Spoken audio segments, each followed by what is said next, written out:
대한민국이 끝났는지 우리 박사님한테 한번 들어보시라고요. 박사님, 저는요 문재인 때문에도 정말 살기 힘들었는데, 그러나 문재인은 이제 앞으로 1년만 기다리면 영원히 안 봐도 살 것 같아서 꼭 참고 1년을 살려고 그랬는데, 다음에 대통령 한다는 놈들이요, 경기지사 이재명이가 문재인보다 더 세게 나왔어. 뭐라 그랬습니까? 그 새끼가 도대체 한번 들어보세요. 참 기가 막히게. 대통령 선거, 대통령에 출마하면서 말한 얘기가 이 나라가 미군 점령군, 이 나라를 점령하러 온 미군과 거기에 아부를 떨었던 친일파가 만든 나라다라고 얘기를 했습니다. 이 나라를 점령하러 온 미군, 그리고 거기에 아부를 떨었던 친일파들이 만들어 놓은 모슬나라, 그 모슬나라를 어떻게 하겠다고 대통령 나온 건지 모르지만은 엄청나게 참 황당한 얘기를 하고 있는 것이죠. 그리고 또 소련군은 뭐라고 또? 소련군은 그거는 이제 또 다른 사람이 얘기했는데, 소련군은 해방군이랍니다. 미군은 점령군이고. 이게 참, 그 공부를 모르면은, 근데 공부를 못하는 사람들이 많아요. 박사 중에도. 제가 그 옛날에 어느 박사가 말이죠, 6.25 때 소련이 UN 거기 가서 회의를 하는데 참여를 안 했습니다. 그래서 이제 한국에 전쟁이 났을 때 유엔군을 한국에 파견하자라고 유엔에서 결의를 했어요. 결의를 했는데, 그때 소련이 안전보장이사의 상임이사국인데 거기 안 나갔습니다. 회의하러. 근데 박사가 그러더라고요. 소련이 창피해서 안 나간 거라고. 소련이 창피해서 안 나가서 5나라 중에 4나라가 찬성해서 그래서 유엔군이 왔다. 근데 소련이 창피해서 안 나온 게 아니라, 소련은 5개 상임이사국에 대만이 들어가 있었습니다. 그때. 그러니까 소련은 대만을 빼라, 중공이 들어갈 때까지 우리는 상임이사회에 안 나가겠다. 근데 미국이 한국에서 전쟁 딱 나는 날 유엔에 가서 유엔군을 만들어 보내자 했는데, 야, 소련 놈들이 올까? 와서 그놈들이 반대하지 않을까? 미국이 그놈들이 와서 반대하면 할 수 없지. 그런데도 갔는데 소련이 안 와서 5나라 중에 4나라가 찬성해가지고 유엔군이 온 겁니다. 그러니까 소련이 창피해서 안 왔더라고 박사가 얘기를 하는 거예요.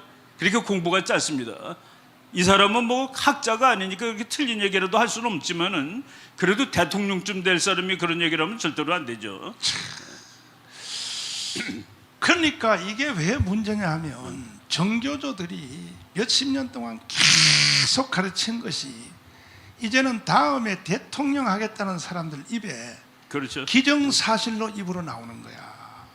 그러니까 대한민국 끝났다 이거예요. 근데 이제 그런 사람들이 얘기를 하더라도 그게 하도 사실하고 다르기 때문에 한 방에 깰 수가 있습니다. 한 방에. 제가 그 목사님이 이제 여기 항상 불러내는데, 한 번도 목사님이 오늘은 뭐를 물어볼 거라고 질문을 하지 않습니다. 근데 오늘 오는데 문자가 왔더라고요. 이재명이가 이렇게 얘기한 거에 대해서 질문하겠다고. 그래서 내가 답장했습니다. 예상했던 질문입니다 하고서. 이게 텔레파시로 딱딱이 좀 맞는데, 제가 그냥 알려드리겠습니다. 1940, 고가기 전에 오늘 한 3분쯤 더 해도 되죠? 다른 날보다. 주강사예요, 주강사. 내가 오늘 예배 일찍 끝났거든요, 일부러. 2차 대전 끝날 무렵에 미국이 말이죠, 미국이 그때 소련하고 미국이 같은 편입니다. 일본하고 독일이라는 놈이 같은 편이고 소련하고 미국이 같은 편이에요. 그거 이제 헷갈리는 사람들 없어야 됩니다. 그런데 저쪽 독일이 이제 5월 5일 날 항복을 합니다. 1945년 5월 5일. 그런데 미국은 말이죠, 일본하고는 미국이 혼자 싸우고 있었습니다. 그런데 미국이 정보 하나를 틀리게 분석을 하는 거예요. 일본군 중에서 제일 무시무시한 놈들이 만주에 있다. 그 만주에 있는 게 관동군이라는, 여러분들 아마 이름 들어봤을 겁니다. 관동군. 맞아. 관동군이 무지막지한데, 독일이 항복한 후에도 미국이 일본을 완전히 격파하려면은 18개월을 더 싸워야 될 거다. 관동군 때문에. 그러고서 미군이 100만 명은 더 죽을 거다라고 생각을 하고 그래서 계속 소련 보고 너도 좀 싸워라. 일본하고 싸우는데 너도 좀 싸워. 근데 소련하고 일본은 나쁜 놈들이에요. 둘이 불가침 조약을 맺고 있었습니다. 그러니까 소련은 일본이 말이죠 미국한테 항복을 하고 싶은데 항복하기는 좀 쑥스러우니까 소련한테 비밀로 야 내가 다 죽게 생겼는데 미국하고 좀 항복을 해야 되겠다 해서 다 알고 있었던 거예요. 관동군이 헛개비란 걸 알고 있었던 겁니다. 근데 미국이 계속 독일이 항복한 다음에 5월 5일 날 항복하고 일본이 8월 15일이니까 한 석 달 후에 항복했잖아요.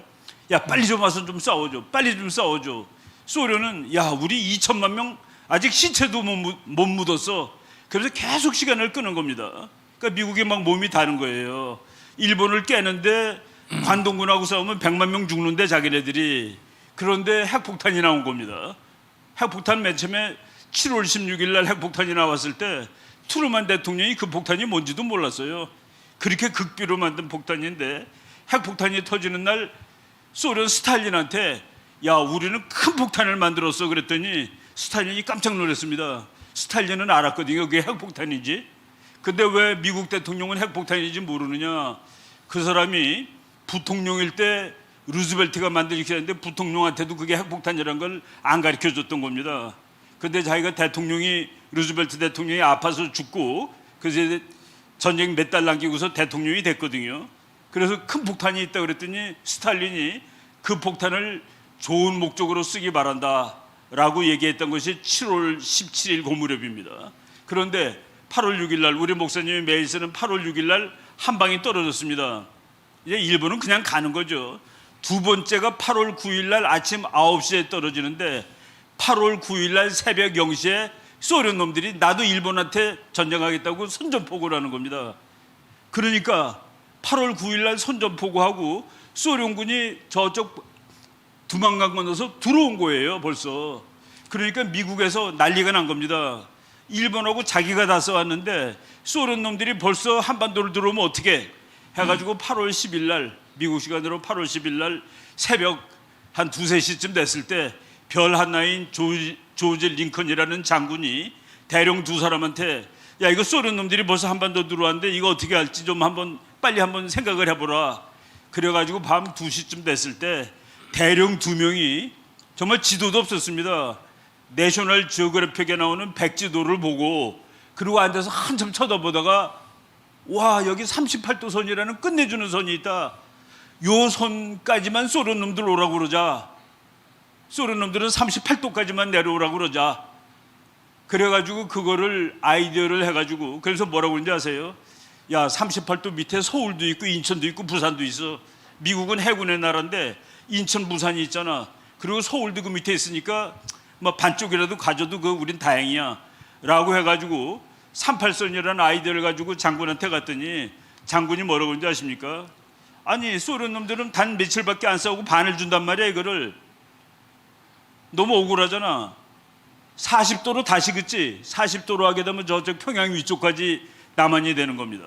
그랬더니 그때 그 걷던 대령 중에 한 사람이 아마 소련 놈들이 38도를 받아들이면 천만다행입니다. 36도로 양보할 각오도 해야 됩니다.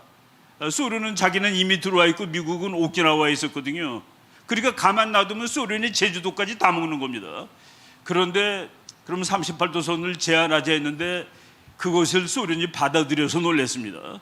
그 걷던 사람 중에 한 사람이 러스크라는 나중에 미국 국무장관이 됐죠. 그 사람이 그때 대령이었는데 러스크가 한국전쟁 50주년 하고서 50주년 때 서울에 왔었습니다. 근데 직접 들었는데 자기네가 38선을 그날 소련이 받아들여서 솔직히 놀랬다라고 얘기하는데 소련이 받아들인 이유는 일본의 본토 일부를 자기네가 점령하고 싶었던 겁니다. 그러니까 한반도 다 점령할 수 있는 상황이 됐는데 미국이 반쪽만 먹으려니까 오케이 요거 받아들이고 일본의 일부를 달라고 그래야 되겠다 했는데 미국이 그거는 말도 꺼내지 마 하고서 그래서 미국이 9월 8일 날 3만 명의 미군이 인천으로 들어옵니다. 북한을 다 차지한 것은 8월 24일 날 소련이 38선 이북을 다 차지했어요. 일부 소련군이 말이죠, 내려왔다가 춘천까지 왔는데 지도 보니까 춘천이 38선 남쪽이라서 다시 올라갔습니다. 그 말로 한 근선 때문에 소련이 반을 남겨둔 거예요. 그 미군이 3만 명이 오고, 그때 왔던 미군은 한국에 있는 일본군의 항복을 받으러 온 겁니다. 그리고 북쪽에 있던 소련군은 북쪽에 있던 일본군의 항복을 받으러 온 겁니다. 그리고 관동군은 완전히 헛개비였고 그냥 파죽지세로 그냥 밀고 온 겁니다. 소련군이. 미국은 그게 무지막지한 군대인 줄 알았는데. 그런데 그러니까 점령군이라고 이재명이가 그거 점령군이 맞습니다라고 또 얘기를 한 거예요. 1945년 9월 8일 날 온 것은 점령군이 맞습니다. 그때 대한민국이라는 나라가 없어요. 그런데 이제 미군이 제일 많을 때 7만 명 정도까지 있었습니다. 1948년까지. 그리고 한국을 만들어 놓고 1948년 8월 15일 날 대한민국이 생겼고 미군이 이제 가겠다는 거예요. 가겠다는데 그때 이승만 박사나 한국 사람이 가면 절대로 안 된다. 저 북한 봐라. 저놈들 소련군이 가긴 갔지만은 얼마나 무기를 많이 갖다 줬냐. 그리고 우리들이 착각하는 거가 있는데 일본이 모든 군비 공장을 북한에다 만들었기 때문에 북한은 자기 힘으로 총을 만들 수가 있었습니다. 그때 어느 정도까지 했냐면은 총을 만들어 가지고 중공군 그 모택동이 군대한테 총을 대줄 정도였으니까. 그래서 그 북한이 만든 총이 따발총이라는 총이 있습니다. 다발이에요. 한문으로 여러 발을 쏠 수 있는 총, 그 다발총, 따발총 이런 건데 그걸 만들어 가지고 전쟁을 할 정도로 북한의 그 무기가 가득 있었습니다. 1949년 6월 30일 날 미군이 다 가고 500명 남았습니다. 500명 남았는데 그때 이승만 대통령이 이거 너네 이제 전쟁 나면 어떡할 거냐고 막 난리를 치고 그랬죠. 그리고 1년 만에 전쟁이 난 겁니다. 49년 6월 30일 날 미군이 나갔고 그리고 50년 6월 25일 날 전쟁 났으니까 1년보다 5일 짧은 거예요. 그래서 미군이 다시 왔는데 그때 왔던 미군은 무슨 미군이냐. 미국 사람들 6.25 전쟁 기념관 가보면 참 감동스러운 말이 있습니다. 우리나라는 조국의, 그러니까 미국이 이제 보이지도 않는 나라, 어딘지도 모르는 나라, 그리고 한 번도 만나보지 못한 사람들을 도와주자는 국가의 부름에 응한 미국의 아들, 딸들에게 감사드립니다라고 써 있습니다. 그러니까 그때 왔던 미군은 미국 사람들, 보통 사람들이 알지도 못하는 나라, 만나보지도 못한 사람들을 디펜드, 도와주려고 왔던 겁니다. 오늘 우리 목사님이 이제 빌리그램 얘기했지만 빌리그램 목사가 전보를 쳤어요. 그 전쟁 나는 날. 지금 미국의 수백만 기독교도들은 대통령께, 하나님께 기도드리고 있습니다. 이 국가가 위기에 빠져 있는 이 순간에 대통령께 지혜를 주시라고 강력하게 권고하는 바입니다. 공산주의자들한테 맞짱을 세게 뜨십시오. 한국에는 이 세계 어느 곳보다 기독교 신자가 많습니다. 그들이 공산주의 앞에 쓰러지도록 방치할 수 없습니다. 그래서 그때 한국 사람들 디펜드, 막아주려고 미군이 왔습니다. 그리고 그 다음에 또 미군이 또 가는 중인데 전쟁 끝난 다음에 그때 이승만 박사가 한미동맹을 정말 그 미국이 원하지 않은 것을 강제로 맺게 했습니다. 그리고 한미동맹을 맺은다면은 한미동맹이 종이 한 장짜리밖에 안 됩니다. 거기 4조에 미국은 한국과 동맹국이 됐기 때문에 한국의 육해공군 등 미국군을 주둔시키고 그 미국 무기도 주둔시키고 한국은 그것을 허용한다, 허락한다. 옛날 말로 허여한다라고 써 있습니다. 그래서 지금 있는 미군은 한국과 미국의 동맹에 의해서 미군은 여기다 갖다 놓고 우리는 그걸 허락했기 때문에 있는 겁니다. 그러니까 뭐 무슨 이재명이가 지가 역사 공부를 뭐 좀 했는지 모르지만은 점령군이 맞아요라고 다시 얘기했는데 그 점령군은 1949년 6월 30일 날 딱 갔습니다. 그리고 그다음에 6.25 때 왔던 미군은 이거는 한국을 방어해 주러 왔던 미군이고, 그리고 한미동맹이 생긴 1953년 10월 1일 이후에 있는 미군은, 오늘까지 있는 미군은 한국이 여기 있어달라고 허락하고 동맹을 맺었기 때문에 있는 동맹군으로 있는 겁니다. 그러니까 군대의 성격이 다 다른 거예요. 근데 그런 거 모르는 인간이 뭘 자기가 좀 안다. 그리고 지금 또 나중에 뭐라고 그랬더니만은 야, 점령군이 맞는다라고 얘기를 했습니다. 그런데 소련은 이제 2차 대전 끝날 때 미국은 그냥 이기려고 싸웠습니다. 그 사람들이 미국이 오래 멀리 보질 않아요. 이거 빨리 이겨야 돼. 너무 사람이 많이 죽어. 그래서 미국은 이기려고 싸웠고 소련은 미래를 보고 싸웠다는 말이 있습니다. 이놈들은 세계를 공산화시켜야 되는데 그래서 한 군데라도 잡아가지고 공산주의 국가를 만드는 게 일이죠. 그래서 소련은 올 때 첫 번째 소련군이 북한에 도착해가지고 삐라를 뿌렸는데 존댓말로 돼 있습니다. 우리는 해방군으로 왔습니다. 이제 여러분은 일본으로부터 나라를 찾게 되었습니다. 다 존댓말이에요. 근데 미국은 그런 거 안 따지고 왔기 때문에 반말로 돼 있습니다. 반말로 다 써 있어요. 그러니까 같은 삐라를 보면 북한 걸 보면은 소련군은 존댓말로 돼 있고 미군은 반말로 돼 있으니까 이건 점령군이야라고 얘기하는데 뭐 근거가 될 수 있지만은 그거는 그 상황에 그리고 소련은 아니 군대 명령을 존댓말로 내린 나라가 어디 있습니까? 그게 가짜지. 그게 가짜죠. 군대 명령이 존댓말입니까? 다 반말이지.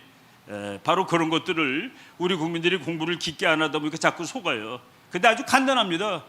이게 어떻게 맞는 거고 어떻게 틀리는 건지 아주 쉽게 얘기할 수 있어요. 그리고 그때 있던 일본군이 보통 많지가 않았습니다. 제주도에만 7만 몇천 명이 있었거든요. 일본군이. 그 남한에 한 17만 명 정도 있었을 겁니다. 북한에 한 10만 명. 그거를 이제 일본이 항복한 후에 왔기 때문에 그러니까 전쟁은 없었습니다. 전투는. 그렇지만은 그 점령군으로 오긴 온 것이죠. 근데 그걸 가지고 그와 한 팩트 가지고 주한 점령군하고 그리고 이승만 박사가 이 나라 정권을 잡았는데 우리나라 반일의 상징이 이승만인데 어떻게 친일이라고 얘기할 수 있어요? 말도 안 되죠, 그거는. 자, 박수하겠습니다. 예. 왜 이게